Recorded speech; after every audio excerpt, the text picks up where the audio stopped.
And we are back again for Inside Sports Fantasy Football. It's Gerald Glassford from the Pop Culture Cosmos, Inside Sports Fantasy Football, also as well the Lakers Fast Break Podcast, welcoming you to another edition of the Inside Sports Fantasy Football. And here with me for this edition is a good man indeed. You got to check out his awesome show. Yes, that's right. That's you, my friend. Voice from the Underground, the podcast. If you like a mixture of politics, pop culture, and great talk, you got to go check it out today. That's Voice from the Underground, the podcast. It is my good friend, Jasen Dutch. Jason, did you have a good weekend? What's happening, man? From fantasy perspective, I did okay. And from a family perspective, got to hang out with the family. So there you go. What's to lose?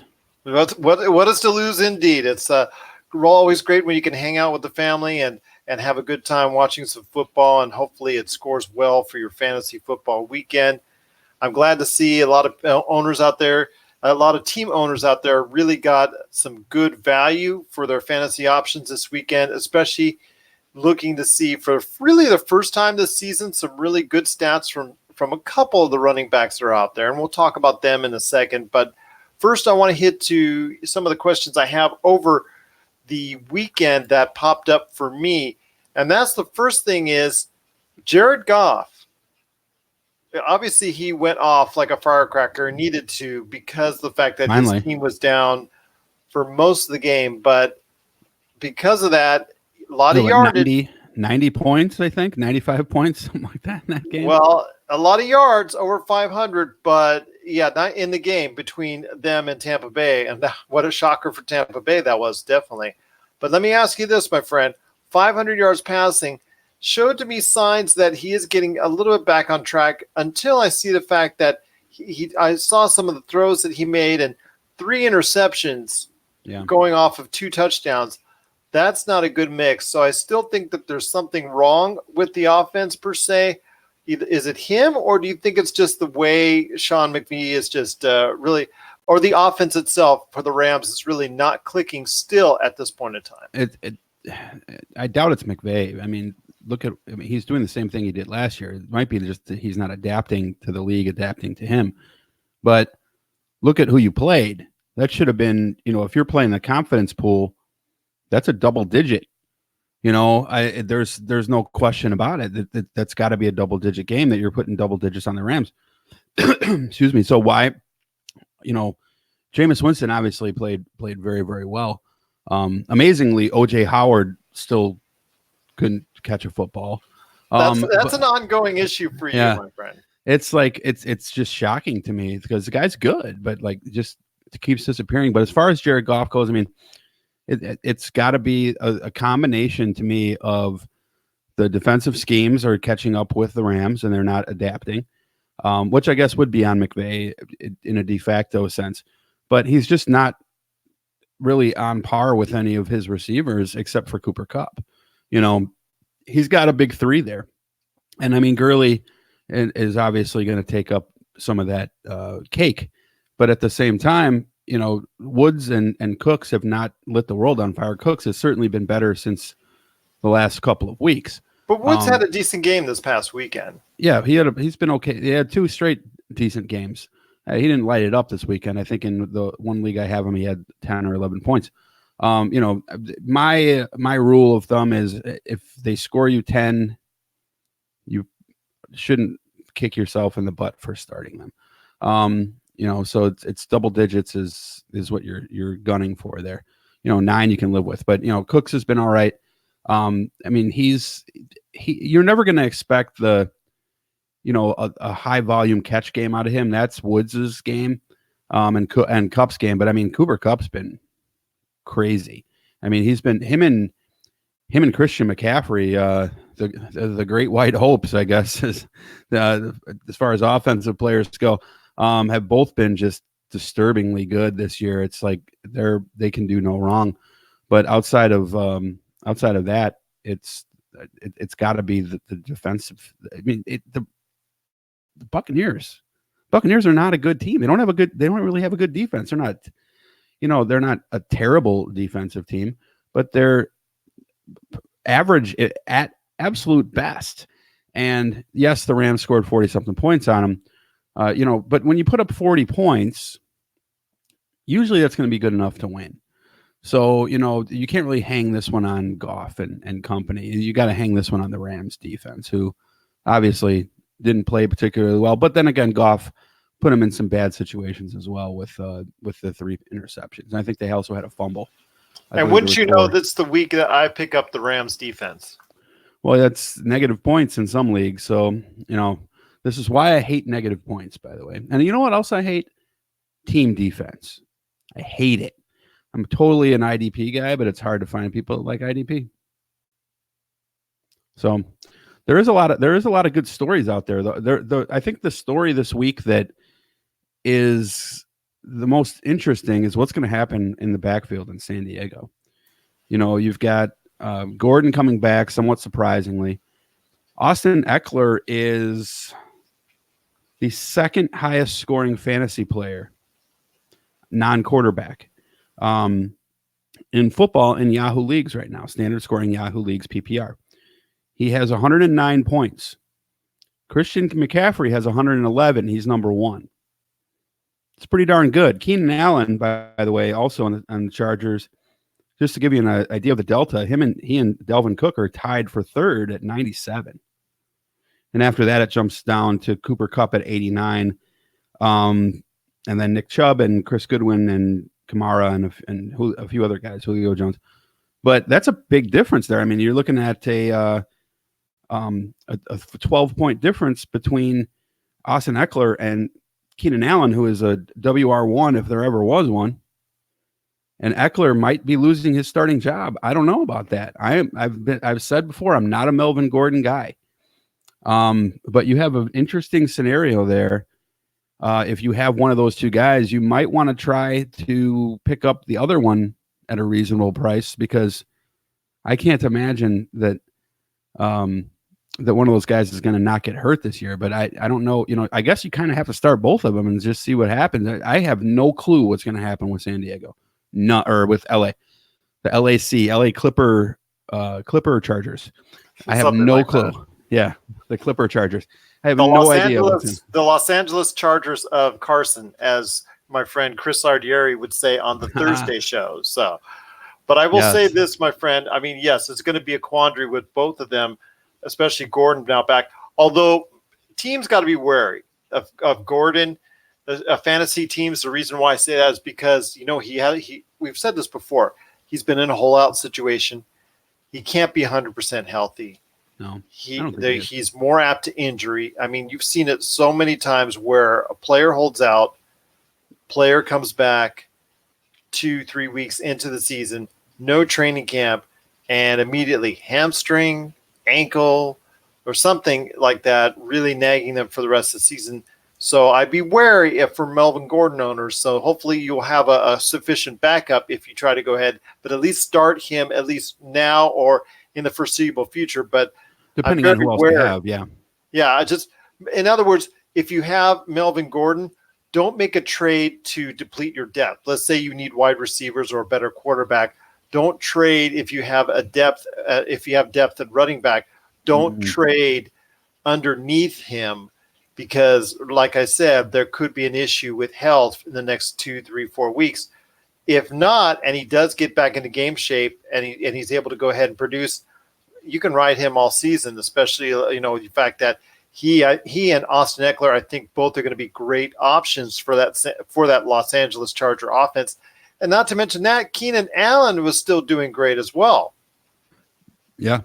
I mean, Keenan Allen's having his best year as a pro. No question about it. And we actually coined him right now as the top receiver in the NFL. So, I mean, by points, he is. Yeah. I mean, I think Odell Beckham Jr. is a better wide receiver than Keenan Allen is. It just comes down to the field performance is different. I don't know. I'm right now. Based off of ability, sure. Oh yeah, Odell Beckham Jr. If the Chargers were to get a trade offer for one for the other, they'd be silly to say no, in my opinion. But I'm talking about performances right now. Obviously, fantasy football wise, Odell Beckham Jr. has not panned out. maybe that's a guy somebody's beginning. You could be getting a little bit frustrated with Odell Beckham Jr. right now, especially with Jarvis Landry, getting the lion's share of the catches last week. So it's very interesting. It's really strange to me because like before the season started, and this is why I don't understand why people listen to me with fantasy. There was two quarterbacks outside of the obvious, Patrick Mahomes. There was two quarterbacks who I looked at and I was like, these guys I think are going to have great years. Baker Mayfield and Jared Goff. I was like, they were not ranked as high. I think Mayfield was like 4th or 5th on the QB depth chart, as far as draft rankings. And Goff was in the 9, 10, 11 range. And I was like, I'll be happy with either one of those guys. So guess what? I ended up, 2 of my 3 teams have, I have one with Goff and the other one with Baker Mayfield. And neither of them have been particularly fantastic. Baker Mayfield with a decent game last week, but I'm not sure who I'm more disappointed in at this point. Probably Baker Mayfield, but I think that there's a higher ceiling though for Goff because of the weapons that he has. With Baker Mayfield, it just seems like it's Nick Chubb's team, and I give credit where credit is due because I thought Chubb was not the clear number 4/5 running back. I thought it was Barkley, McCaffrey, one of those two first, and Kamara third, and then Chubb or Ezekiel Elliott. I probably would have gone Elliott 4th. You're still fine with all those guys except Barkley, obviously, for obvious reasons. But boy, I mean, Nick Chubb he's got a second gear that's just unbelievable. Absolutely. He performed quite well over the past couple of weeks, especially this past weekend. Well over 150 yards rushing. 3 touchdowns. 3 touchdowns, just performed really well. But it's strange that he did not have what you would say is the best game, although point-wise he had the best fantasy football game as far as rushing-wise for running backs. He had one big run. Yeah, but he had one big run. But Leonard Fournette at over 200 yards, 225 yards rushing. Let me ask you this. 225 yards, but no scores. Yeah, How weird, right? Is that? Yeah. What is the coach thinking that he's not actually getting the ball to Fournette inside the 20-yard line? He's done it. He's tried it, and he doesn't score. Fournette, he had 2 carries from inside the 5-yard line, not this week, but last week. With the game on the line, if I'm recalling correctly, and couldn't get the ball across the goal line. Fournette's not a good running back. I'm sorry. I mean, like he's not terrible. He's okay, but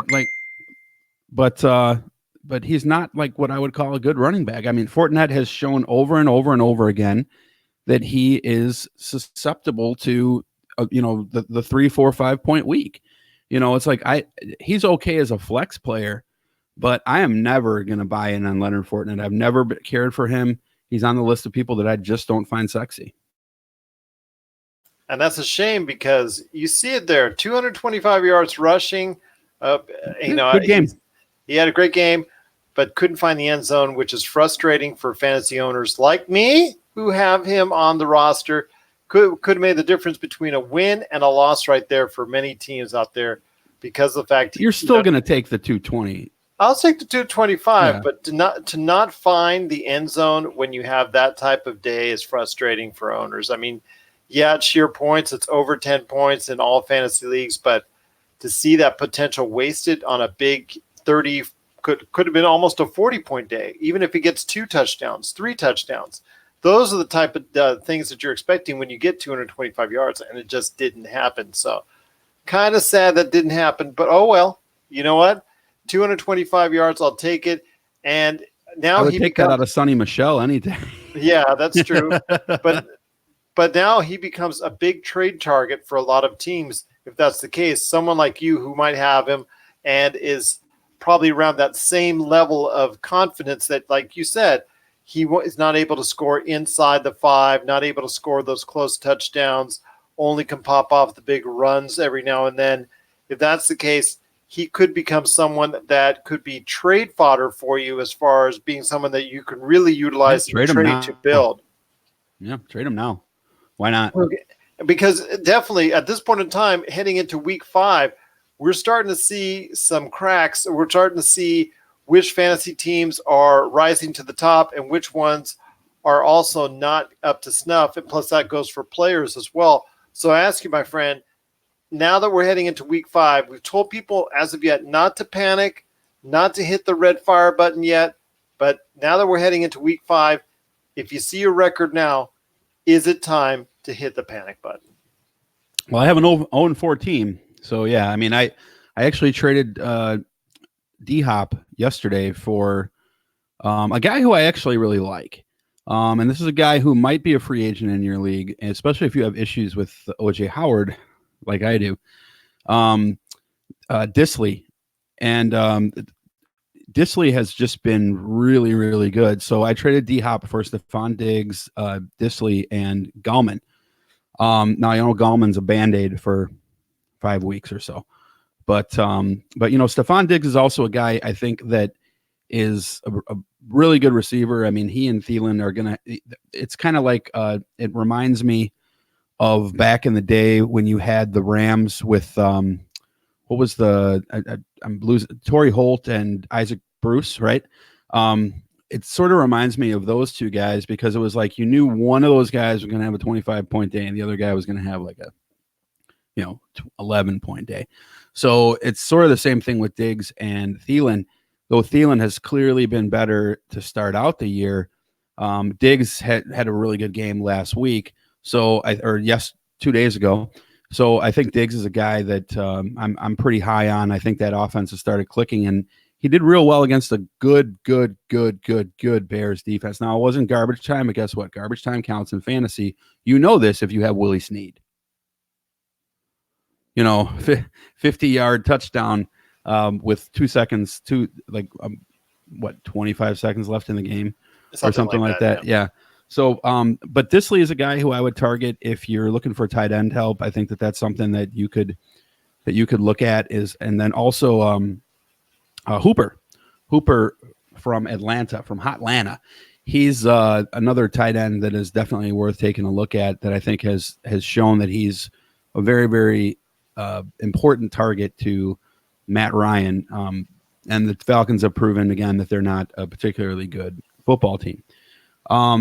As far as other guys that you could target out there to sort of like if you're thinking about hitting the panic button, there are a few running backs on San Francisco. You've got Mostert, you've got Wilson, you've got Tevin Coleman coming back. I mean, you got 4 running backs on that team, but I think that over the course of the next 3-4 weeks, one of those guys is going to pull ahead. It's probably not going to be Tevin Coleman. So, he'll probably be hurt again, but still probably worth a snag if he's out there. But, if one of those guys is available, you can grab him, and maybe in 2-3 weeks from now, you have yourself a RB1 that you didn't really know about, that you weren't expecting.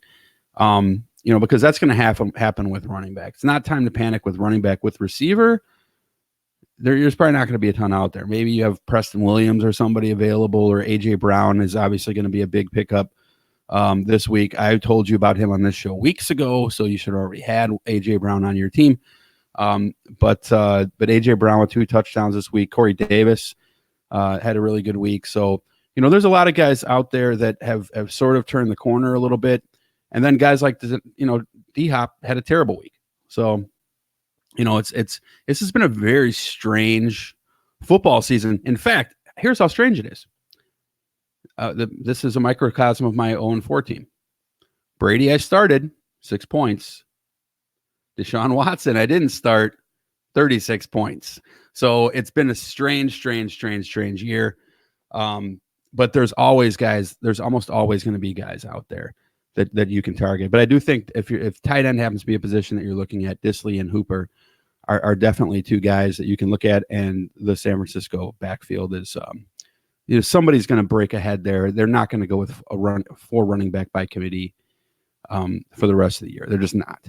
1 or 2 of those guys are going to drop off the wayside, and somebody's going to poke their head out in front of the pack.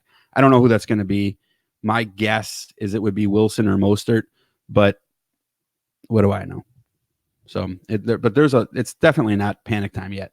Next week, though, you're looking at where you're about at the halfway point, right?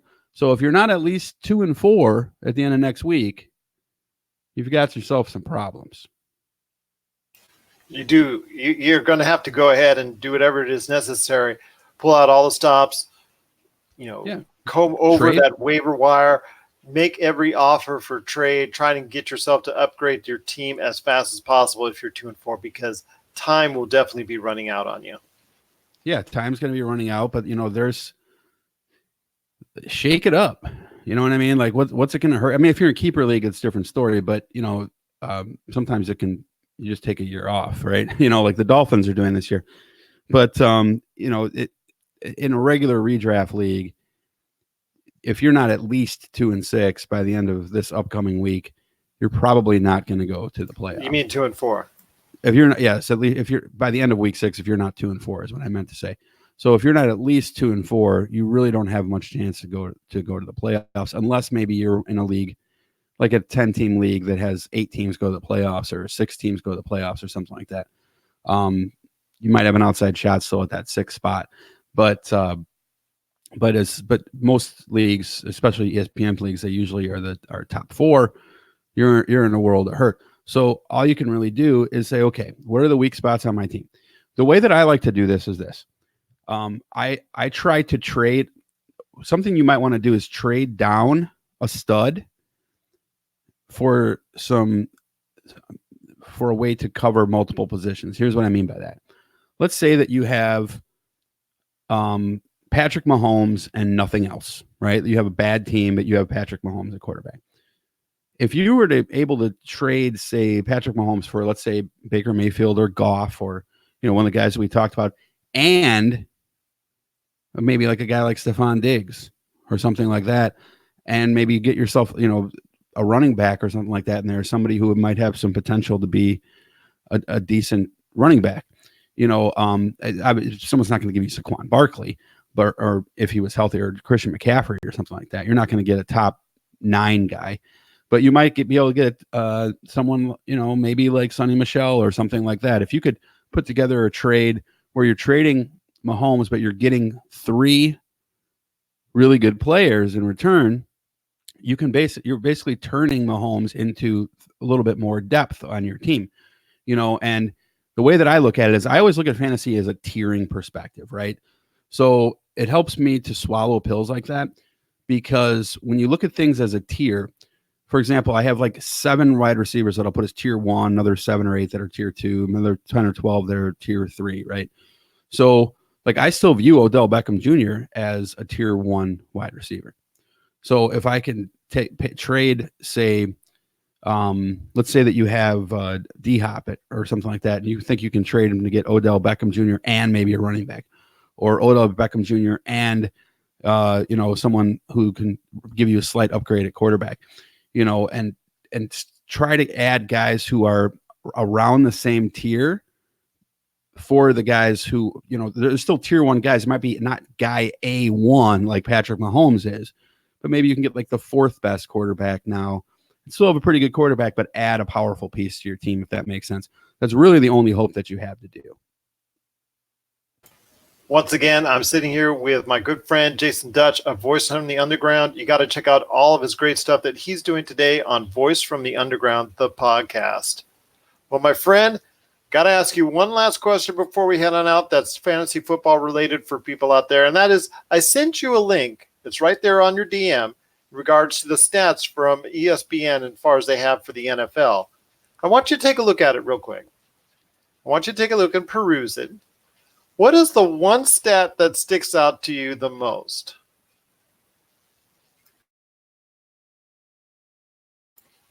You're on mute.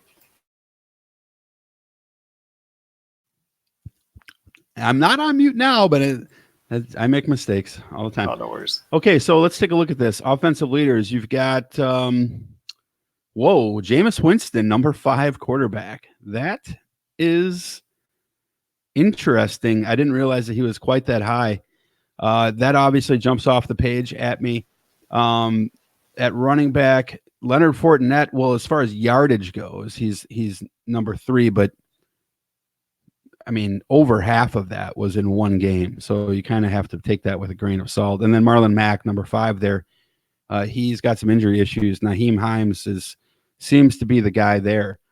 And then Travis Kelce as a receiving leader. Wow, that is pretty interesting too, because you expect to see Travis Kelce with a lot of catches, but you don't expect to see Travis Kelce as the number 4 yardage leader in the league.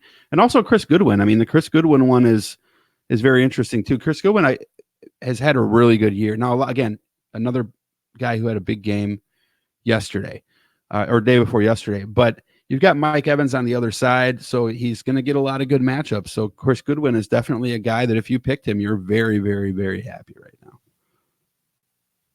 But that's not what I'm thinking of.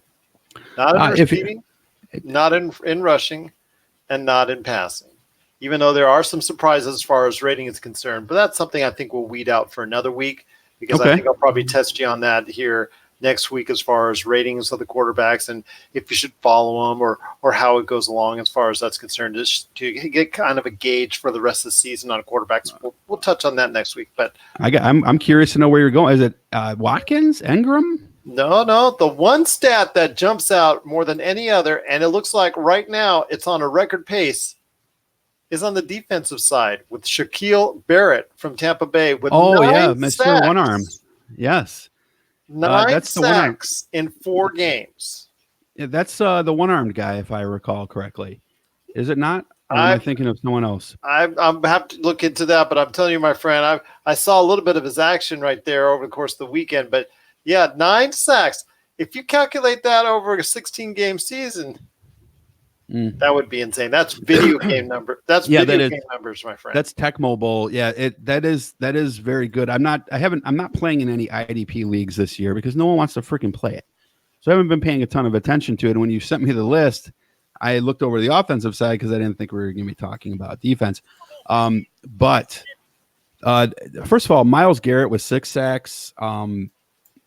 He's going to be the sack leader by the end of the year. That guy is motivated. He is good. And he is just a big dude. And then also a guy you've got to think is going to move up on that page there is a young fellow who happens to play for the Rams. You have to expect that he's going to work his way up that list as well. Although there is a Ram on that list in Clay Matthews, who I could live without because to me, he's still a Packer. And I hate the Packers. I'll tell you what, 9 sacks. 9 sacks is insanity. That's but he has both his arms, by the way. Okay, so that's a different Shaquille. Shaquille Barrett's not a player that I even really know about a lot about. Well, you're going to get to know him because if he's leading the league, that may be of interest to a lot of people out there as far as from the defensive side. That's a whole year. Things. Yeah, that's a whole year for a lot of players. Yeah. And people have to keep an eye on that. If they have Tampa Bay's defense or if they're looking to get it and they get rewarded on sacks, definitely I think they would. I think people the few amount of people that have and get rewarded from it for the Tampa Bay defense is smiling at this point in time because they have almost like a diamond in the rough there with Shaquille Barrett going for 9 sacks. He's at such a torrid pace. Now, obviously, that's in the past, though, right? Yeah. Obviously, he's not going to keep up that pace. Right, but yeah. Even if he finishes around 20 sacks, the kind of havoc and the kind of pointage, if you have that, if you're rewarded, if you're in a league that rewards sacks or if your league that rewards that type of defensive play, that could be very beneficial for you. So if you're out there as far as a team and you need something like that for your team, better take a look at Tampa Bay's defense because it might not be bad. It might not be that bad, even though they did give up a lot of yardage, did give up obviously a lot of points. The trade-off is interceptions. They got 3 off of Goff, and they also got a lot of sacks as well. Okay, so about team defense real quick. Again, I hate it, but it's like if you have the freaking Patriots defense, you're probably 4-0 because they've just been so insane. But here's the thing. First of all, as far as Shaquille Barrett goes, let's make a baseball analogy, okay? And then I'll circle back because I want to talk about team defense. But you've got guys like Mike Trout and you've got guys like Reese Hopkins, right? So like Reese Hopkins, what was it last year or the year before when he first jumped in the league and you had that rookie from the Reds, Aquino, who did the same thing this year. He hit like 16 home runs in 20 games. That's an amazing feat, right?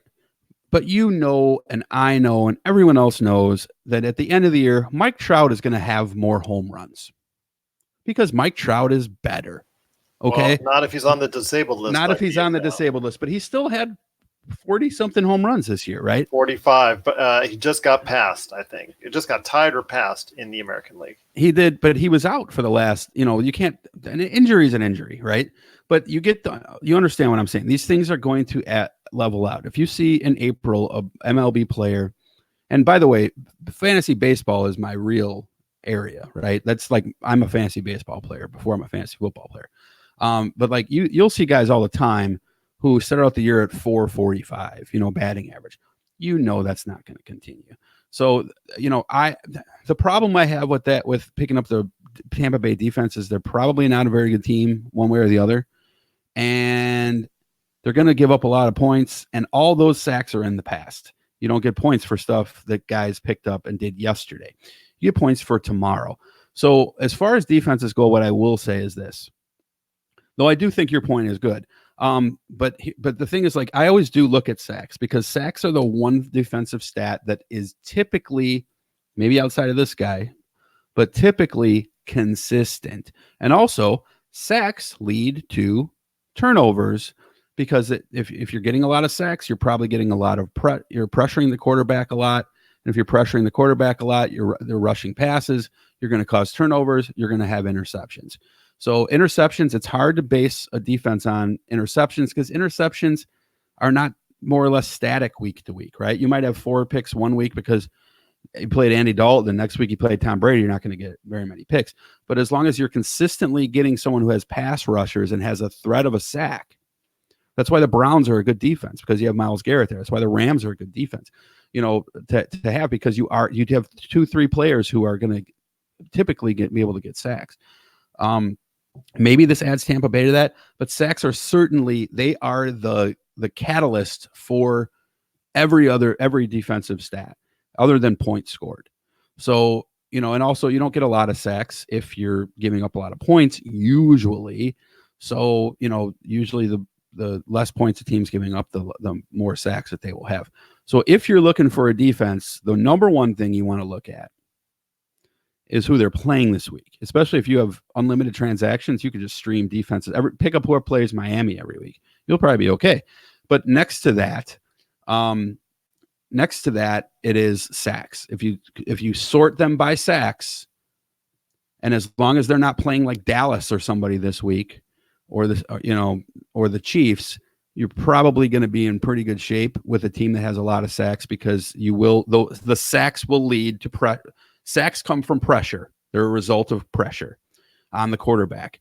And it is the pressure on the quarterback that ultimately equals fantasy football points with defense. So it doesn't work out a lot perfectly every time. Team defense is very inconsistent, but that's the formula that I follow. There you go, my friend. That's a great way to end the show. But before we head on out, please. We're not going to talk about kickers? No. We're going to save that for another week, my friend. I have Will Lutz. I'm doing okay as far as the kicker position is concerned. So I think I'm doing okay there. I mean, as long as he keeps on having those 4 field goal days, you got to like that. The key with a kicker, just real quick, even I don't know why I'm saying this, but the key with a kicker, since I just talked about defense, and this is a quick one, propensity to be shut out. If there's any chance that team might get shut out, in your eyes, if you can say, can I see this team getting shut out? Don't pick up that kicker. That's all I can say about that. Well said. Well said. Before we head on out, my friend, please give everyone an update of what's going on with Voice from the Underground. Well, we're horrible as always, but we're going. So Voice from the Underground, we are rocking and rolling. We just posted episode 121 this week, and actually in a few weeks will be our 2-year anniversary of this podcast. So we're really happy about that. Thank you to you for being, you were our first guest on Voice from the Underground back, I want to say in early 2018. So, but we're a show, talk about politics, and we talk about pop culture. And what we do is we take a movie usually, or sometimes a TV show, or something like that. Like for example, we did Crash a couple weeks ago. We're going to do Zootopia. We're going to do American History X, and then talk about how the social